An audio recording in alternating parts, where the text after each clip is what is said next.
students, welcome to the video once again.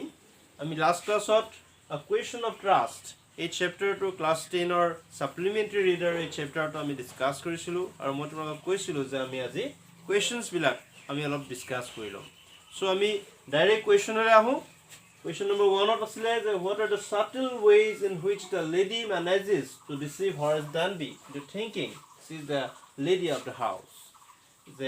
What are the subtle ways? Subtle means too small to observe, too small to notice. ইমানে সৰু যে notice নাহে যেটো এই subtle বিটো উচ্চাৰ নহয় subtle এই subtle ধৰণবিলাক এই সূক্ষ্ম ধৰণবিলাক কি আছিল যি ধৰণৰে লেডি গৰাকীয়ে বা the lady dressed in red আমি যাৰ কথা কৈছিলো যোনে Horace Danbyক ঠগাইছিলে সো সেই লেডি গৰাকীয়ে কি ধৰণে Horace Danbyক বিশ্বাসত নিয়ালে যে she is the lady of the house. So the lady and here the lady. Here both the lady, the words lady mean different things. Lady boli kote mohila gora ki bujaise, but yet the lady word to bujaise it is the feminine gender of lord means malikoni bujaise, owner's wife or kotha bujaise. Our next part would say why doesn't Horace suspect that something is wrong? So Horace or monot kyo a suspicion a সন্দেহ to nahile je kiba ta গন্ডগোল হৈছে আমি just কি কথাখিনি আমি লব লাগিব এই আনসাৰটো দিবৰ কাৰণে সেইখিনি আমি ইয়াত পয়েন্ট ওয়াইজ আমি লিখি লৈছো সেই পয়েন্টখিনি ইউজ কৰি পেলাই আমি ধুনিয়াকৈ এটা উত্তৰ তোমালোকে বনাব লাগিব আমি ইয়াত প্ৰথমতে দিছো আনসাৰটো subtle ways কি subtle ways এৰে লেডি গৰাকীয়ে the lady dressed in red তেওঁ কি ধৰণে Horace Danbyক আচলতে ঠগালে ডিসিভ কৰিলে আমি দিছো যে the lady was well dressed behaved decently first point to the lady was well dressed আমি গম পাও যে Horace Danby observation পৰা আমি গম পাও যে the lady the house was short over grands মানে কি grands হৈছে a house with a big compound having smaller houses for farm use the farming or user কাৰণে বিভিন্ন সৰু ঘৰত লগতে থাকে এটা ডাঙৰ কম্পাউণ্ড থকা এটা ঘৰক গ্ৰান্ডস বুলি কোৱা হয় so it belongs to a rich person ধনী মানুহৰ এটা ঘৰ গতিকে the lady was well dressed ইয়াৰ পৰা আমি ইনফৰমেশন টু এটো আমি আইডিয়া কৰিব পাৰো এটো ইনফাৰ কৰিব পাৰিম যে লেডি গৰাকী খুব ভাল কাপোৰ পৰিহিত আছিল তাৰ মানে কি তেওঁ ধনী ঘৰৰ মানুহ আছিল so সেই ইমপ্ৰেশনটো আমাৰ মনত আহে বা Horace Danby মনটো সেই ইমপ্ৰেশনটো নিশ্চয় আহিছিল যে লেডি গৰাকীৰ ড্ৰেছৰ পৰা দেখি আমি গম পাইছিল যে নিশ্চয় তেওঁ যথেষ্ট ধনী ঘৰৰ মানুহ মানে সেই শৰ্ট অভাৰ গ্ৰান্ডজৰে নিশ্চয় মালিকৰ ঘৈণীয়েক হ'ব and she behaved decent behavior কৰিছিল she behaved as rich people as aristocratic people belonging to aristocratic families behave সেই ধৰণে তেওঁ বিহেভ কৰিছিল আচৰণ কৰিছিল আমি কৈছো আমি চ্যাপ্টাৰ পাইছো যে তেওঁ ফাৰ্ম ভয়েছৰ কথা কৈছিল but the voice was kind as well voice to firm আছিল kind আছিল next point আমি পাইছো showed command over the pet dog Sherry যেতিয়া লেডি গৰাকী ফুমাই আহিছিল যেতিয়া Horace Danby ঘূৰি পেলাই চাইছিল দেখিছিল the pet dog কুকুৰটো Sherry যাৰ নাম আছিল it was rubbing against her lady goraki ga logai asile bhorit jen ga logai asile so she showed command over the pet dog to upor command dekhoisile otike ghoror manuhe asolte command dekhoa pore pet dog or upor so here again Danby had the impression that she must be the wife of the owner of that house third point to we found another subtle way appear to be firm and show dislike or abhorrence for thieves. The thieves bilakor proti teo abhorrence ba dislike teo beya bhab je ase hetu teo prakash korisil aru and appear to be firm jothesto jan teo kothur he dhoroner kotha butora majot Horace Danby logot while they talked the lady pretended that she was a very firm lady and she didn't like the thieves কি বিলাকক ভাল পোৱা আছিল গতিকে এই ধৰণৰ কথা আমি আনসাৰটো ইনক্লুড কৰিব পাৰিম then threatened to have Danby arrested Horace Danby তেওঁ কৈছিল যে I would call the police and have you arrested মই তোমাক arrest কৰাই দিম so threatening দিয়া হৈছিল Horace Danby arrest কৰিম বুলি গতিকে Danbyৰ মনত নিশ্চয় এই ভাৱটো আহিব যে তেওঁ নিশ্চয় যে সেই মহিলাগৰাকী ঘৰটোৰ মালিকনী. And then the last point, picked up the right box for cigarette. In the midst of their conversation, the lady picked up a silver box, and that silver box contains cigarette which she wanted to smoke. গতিকে সেই right বক্সটো সেই লেডিগৰাকীয়ে কেনেকৈ গম পালে? নিশ্চয় ঘৰৰ মানুহ হ'লেহে কৰিব. গতিকে এই ছাটেল ৱেজবিলাকৰ দ্বাৰাই লেডিগৰাকীয়ে সেই ইম্প্ৰেশ্যনটো আনিলে বা managed to deceive Horace Denby into thinking that she was the lady of the house. গতিকে এই পাৰ্টটোৰ যিটো আমাৰ 5 মাৰ্কছৰ এটা আনচাৰ কুৱেশ্যন হয়, দুইটা মানে 3+2, গতিকে সেই 3 কুৱেশ্যন মানে মাৰ্কছ 3 যিয়ে কেৰি কৰে তাৰ আনচাৰটো এইখিনি আমি ইনক্লুড কৰিলে ধুনীয়াকৈ শুৱলাকৈ যদি আমি লিখিব পাৰোঁ, গতিকে এটা আনচাৰ হয়. আশা কৰোঁ তোমালোকে ট্ৰাই কৰিবা নিজে আনচাৰটো লিখিবৰ কাৰণে. এতিয়া আমি ছেকেণ্ড পাৰ্টটোলৈ আহোঁ.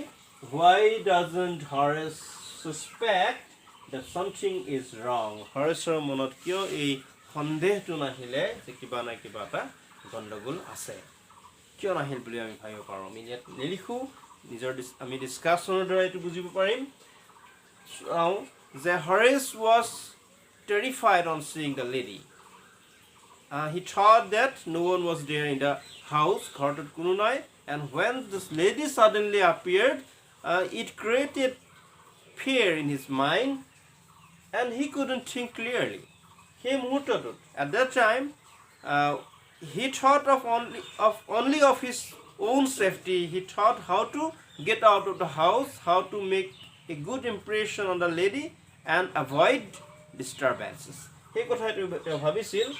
And the lady behaved in a very decent way. She behaved in the way the owner of the house would behave in that situation, and this is why he couldn't make any suspicion that the lady was not the owner, not the owner's wife, but the thief. কোনো ধৰণৰ সন্দেহ তেওঁৰ মনত নাহিল. গতিকে এইখিনি কথা আমি যদি লিখোঁ বা কওঁ, আমাৰ এই আনচাৰটো এটা কমপ্লিট আনচাৰ হ'ব. আশা কৰোঁ তোমালোকে নিজে ট্ৰাই কৰিবা আনচাৰটো এই পইণ্টখিনি ইউজ কৰি পেলাই. ইয়াৰ পিছৰ কুৱেশ্যনটোলৈ আহোঁ আমি. Let us now come to the next question. Next question to হৈছে, Horace Denby was good and respectable but not completely honest. It is a quotation from the text. Textৰ পৰা কোট কৰা হৈছে. The Horace Denby was good and respectable. ভাল আছিল, সন্মানীয় আছিল, but not completely honest. কিন্তু honest নাছিল সম্পূৰ্ণৰূপে. Why do you think this description is apt for Horace? Horaceৰ কাৰণে কিয় apt? APT, apt means appropriate. কিয় Horace Denbyৰ লগত ই appropriate হৈছে বুলি তুমি ভাবা? Why can't he be categorized as a typical thief? তেওঁক আমি typical thief বুলি কিয় categorize কৰিব নোৱাৰোঁ? এজন সাধাৰণ চোৰ বুলি আমি কিয় তেওঁক categorize কৰিব নোৱাৰোঁ? So, Horace Denby was good and respectable but not completely honest. Here is the first part. Why do you think this description is apt for Horace? Horaceৰ কাৰণে good and respectable কিন্তু honest নহয়. এই কথাটো কিয় apt, কিয় appropriate? ইয়াৰ আনচাৰটোত আমি এইকেইটা point আনিব পাৰিম. He was good and respectable. Why was he good and respectable? কিয় ভাল আছিল? কিয় তেওঁক respectable? তেওঁক কিয় সন্মান দিয়া হৈছিলে? The first point to a middle-aged person. তেওঁ আছিল এজন middle-aged person. আদহীয়া বয়সৰ এজন মানুহ. And by this time people command respect, people gather respect from other people. আন মানুহৰ পৰা তেওঁ নিশ্চয় মানুহ এই বয়সত মানুহে সন্মান কিছু আহৰণ কৰিব পাৰে. Again, the next point is he was a lockmaker by profession. He was not a jobless person. He was not a person who did nothing. এনেকুৱা একো নকৰা মানুহ নহয়. He was a lockmaker by profession. Profession এটা আছিল, lockmaking তেওঁৰ profession আছিল. And he was a successful lockmaker. In his profession, he obtained lots of success. যথেষ্ট success তেওঁ পাইছিলে. How do you know? Because he was an employer of 2 workers. In order to আমি চেপ্টাৰটোতে পাইছোঁ, in order to help in his profession of lockmaking, he had employed 2 helpers. দুজনকৈ helper তেওঁ employ কৰিছিলে, appointment দিছিলে. And he also lived with a housekeeper who was also an employee of Horace Denby. So a person with 3 employees under him must be a respectable person. and then he was lover of books. Book ভাল পাইছিল তেওঁ কিতাপ ভাল পাইছিল so এই কিটা কথাৰ পৰা আমি we can have the idea that he was a good and respectable person এইখিনি কথা আমি লিখিব পাৰিম তেওঁ কিয় good কিয় respectable তাৰ কাৰণে but he was not completely honest why was he not completely honest কিয় honest নাছিলে তেওঁ ইয়াৰ কাৰণে এটাই কথা আছে যে আমি জানো he was in the habit of stealing চুৰ কৰাৰ তেওঁ habit আছিলে so why was he not honest because he robbed a safe once every year reason to je nohok but he did this bad thing he committed burglary which cannot be considered to be a good thing so he was not an honest person why because he robbed a safe once every year প্ৰতি বছৰে তেওঁ at least এটা কৈ safe তেওঁ rob কৰিছিলে গতিকে he was not a honest person the first part or answer তুমি এইখিনি কথা include কৰিব পাৰি then why can't he be categorized as a typical thief তেওঁ কিয় এজন typical বা সাধাৰণ thief বুলি আমি চুৰ বিলাক যেনেকুৱা হয় তেনেকুৱা চুৰ বুলি আমি কিয় তেওঁ categorize কৰিব নোৱাৰো because he was a thief we all know that he was a thief because he stole but his purpose was different and his targets were different also yet ami pai koisu he stole for a good purpose of buying books he didn't steal money he didn't rob he didn't commit burglary for spending the whole money in unnecessary things but he stole only to buy rare and expensive books and another thing is that he stole only from those people who had enough money সেইবিলাক যাৰ more than enough যাৰ পইচা আছে সেইবিলাকৰ পৰা তেওঁ চুৰ কৰে he didn't commit burglary at the houses of poor people but he stole from rich people only so for these two reasons we cannot categorize him to be a typical thief so it was our a part to answer a question to আমি এইখিনি কথা include কৰিলে আমাৰ answer to ভাল হ'ব ইয়াৰ another important question আমি এতিয়া আহিম another important question হৈছে so the next question is Horace Danby was a meticulous planner but still he faltered where did he go wrong and why so Horace Danby was a meticulous planner meticulous means well planned a person who plans very well very careful planner meticulous বুলি ক'লে careful he was Danby এজন careful planner খুব সাৱধানেৰে তেওঁ planning কৰিছিল but still he faltered means he went wrong তথাপিও তেওঁ falter কৰিলে বা তেওঁ ভুল কৰিলে where did he go wrong ক'ত ভুল কৰিলে and why কিয় কৰিলে so a question to answer দিবলৈ আমি চাব লাগিব যে how was he a meticulous planner তেওঁ কেনেকৈ meticulous আছিলে কেনেকৈ তেওঁ খুব careful planner আছিলে যে ইয়াত আমি দিছো পইণ্ট কিটা watch the house for 2 weeks at the streets and paisu in order to make the commit the burglary at short of grants Horace Danby continued watching the house for 2 weeks at the streets একেৰাহে দুসপ্তাহ তেওঁ ঘৰটো observe কৰি আছিল গতিকে তেওঁ carefully plan যে কৰিছিলে সেইটো তাৰ প্ৰমাণ then learned that the family was away in London he gathered this information he came to know that the family of that house of October grants was not here they were away they were in London at that time so this was a chance for him an opportunity for him to commit a burglary and again he gathered information about from a magazine article আমি পাইছিল যে he read about the house in a magazine article and the article explained how it weighs to the house how was the garden what was the plan of the house এই গোটেইবিলাক কথা it also mentioned that there was a painting in the room and that painting hid a safe at a tijori at a locked painting এখনৰ পিছফালে আছে এইখিনি কথা information তেওঁ পাইছিলে ম্যাগাজিন এখনৰ আৰ্টিকল এটাৰ পৰা so again it also reflects that he was a meticulous planner তেওঁ খুব কেয়াৰফুলি যে প্লেন কৰিছিলে, খুব সাৱধানে গোটেইবিলাক তেওঁ প্লেনিং কৰিছিলে, সেইটো আমি মেগাজিন আৰ্টিকলটোৰ পৰা যে তেওঁ পঢ়িছে সেইটোৰ পৰা আমি গম পাব পাৰোঁ। And again he learned the name of the pet dog. The name of the pet dog was Sari, as we know. Sari বুলি যে তাৰ নাম আছিল সেইটো তেওঁ জানি লৈছিল। And when he entered, the dog stirred. ডগটোৱে মুভ কৰিছিলে, but he quietened the dog by uttering his proper name, Sari. Alright, Sari, এই বুলি কৈ তেওঁ সোমাই গৈছিলে। গতিকে তেওঁ ডগটোৰ নামটো যে তেওঁ গ্যাদাৰ কৰিছে সেইটো এটা তেওঁৰ যে মেটিকুলাছ প্লেনাৰ তাৰ এটা প্ৰমাণ। Then he entered the house while the housekeepers were away.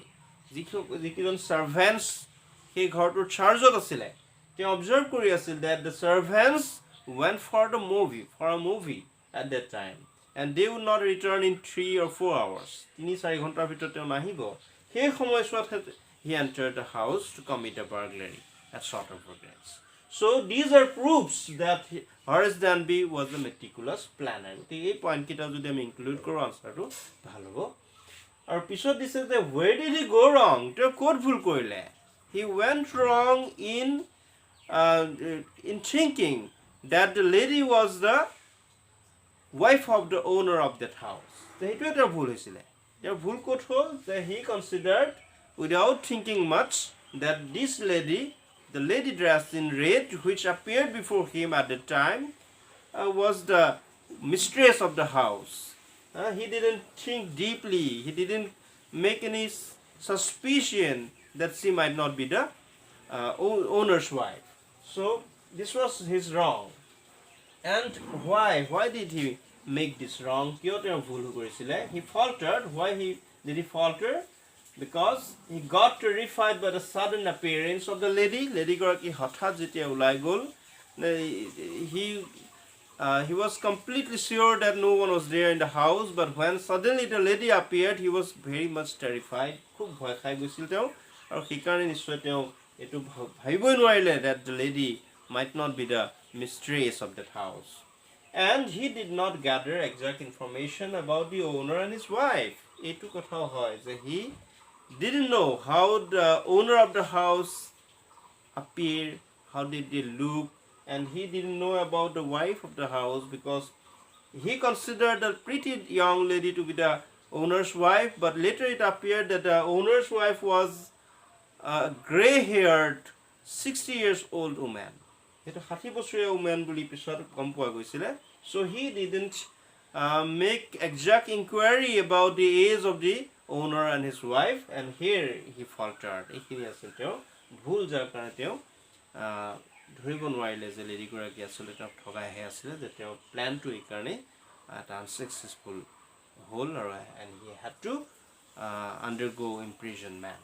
So এইখিনি কথা যদি আমি ইনক্লুড কৰোঁ এই আনচাৰটো, ইকুৱেশ্যনটোৰ আনচাৰটো আমাৰ হ'ব। I hope it will be helpful to you. I hope you will study the chapter very well and try to make the answers in your own words using these points. আৰু কেইটামান সৰু সৰু questions আছে, এইখিনি কিতাপত আমি observe কৰি লওঁ, চাই লওঁ কিতাপৰ পৰা সৰু সৰু questions. First, this is what does Horace Danby like to collect? From our reading of the textbook, we will come to know that Horace Danby likes to collect rare, expensive books. কি collect কৰি তেওঁ ভাল পায়? তেওঁ rare, expensive books বিলাকে collect কৰি ভাল পায়। Then why does he steal every year? তেওঁ কিয় steal কৰে? He steals every year because he doesn't have enough money to buy rare, expensive books. He has great fondness for books, but he cannot buy expensive books from his regular income. Therefore, he steals every year in order to get enough money to buy books that may last him for a year. এবছৰৰ কাৰণে যাতে last কৰিব পাৰে, চলি যাব পাৰে, সেইকাৰণে তেওঁ বুকছবিলাক কিনিবৰ কাৰণে ষ্টিল কৰে। আকৌ সৰু প্ৰশ্ন কিতাপত ইনক্লুড কৰা। ইয়াত দিছে যে who is speaking to Horace Danby? Horace Danbyৰ লগত কোনে কথা পাতি আছে? Horace Danbyৰ লগত কোনে কথা পাতি আছে? We know that a lady dressed in red, a pretty young lady dressed in red is speaking to Horace Danby. And the last question, who is the real culprit in the story? এই storyটোৰ real culprit কোন? আসল বদমাছ, আসল অপৰাধীজন কোন? The real culprit in the story is none other than the lady dressed in red. এইখিনি question আমি discuss কৰোঁ। কেইটামান vocabulary we must know some words that are given in this story that may appear to be unfamiliar to you. So let us see those words. Now see the vocabulary or the word notes in this story. কিছুমান word আছে যিবিলাক আমি জানিব লাগিব। Grants, I have already told you that grants is a house, is a big house having a big compound and lots of smaller houses for farming use, for the use of the act of farming. যে ডাঙৰ ঘৰ এটা য'ত ভঁৰাল চৰাল যাৰ কাষে পাজৰে ঢেৰ আছে আৰু ডাঙৰ কম্পাউণ্ড থকা এটা ঘৰ, the sort of grants বুলি কোৱা আছে। Stir, to move. Stir wordটোৱে বুজাইছে কি? To move, লৰচৰ কৰা। Tickle বুলি ক'লে খুৰখুৰণি সৃষ্টি হোৱা, যেনে ভাকুত কুটাই দিলে যি ধৰণৰ হয় বা নাকত যি কেতিয়াবা খুৰখুৰণি হয়, that is tickle. Hinder, to make disturbance, de বাধা দিয়া। Then inconvenience wordটো আমি চাব লাগিব। Inconvenience means difficulty, অসুবিধা। Persuade means to make obliged, বাধ্য কৰোৱা। Desperate is a situation when you want something very urgently and you can do anything for that. Desperate situation. I'm in a desperate mood. I want this urgently now. এই ধৰণৰ যে কোৱা হয়। Sharp tongue, যাক আমি চোকা মুখৰ বুলি কওঁ, খুব জোৰে খুব গাত লগাই কথা ক'ব পৰা মানুহ, sharp tongue to man. And again, দুটা word homonyms এইবিলাক। Sail, উচ্চাৰণ প্ৰায় কি sail, but sail, এইটো sail। Sail বুলি ক'লে দুইটা, ই হৈছে noun, ই হৈছে verb। Sail বুলি ক'লে বুজা যায় বিক্ৰী। The sale in my shop is not good today. আজি মোৰ দোকানৰ বিক্ৰী বৰ ভাল নহয়। Then sell, are you thinking of selling your bike? তুমি তোমাৰ বাইকখন বিক্ৰী কৰাৰ কথা ভাবিছা নেকি? বা my father would like to sell his old scooter. So sell মানে বিক্ৰী কৰা। Then quiet, আমি চাইছোঁ দেখিছোঁ যে দুইটা word হৈছে adjective, but it is IET, this one is ITE. Quiet, শান্ত। The atmosphere seems to be very quiet and calm, যথেষ্ট শান্ত যেন লাগিছে। And quiet is an emphatic word, অকণমান জোৰ দিয়া এটা শব্দ। The atmosphere is quite beautiful today. The weather is quite sunny today. The passage is quite better today. So these are the word notes included in the story, A Question of Trust. মই ভাবোঁ তোমালোকৰ কাৰণে তোমাক এই ভিডিঅ'টো useful পাবা, and do read the chapter in order to grab these ideas, okay? And if you really find it useful, please hit the like button. Thank you.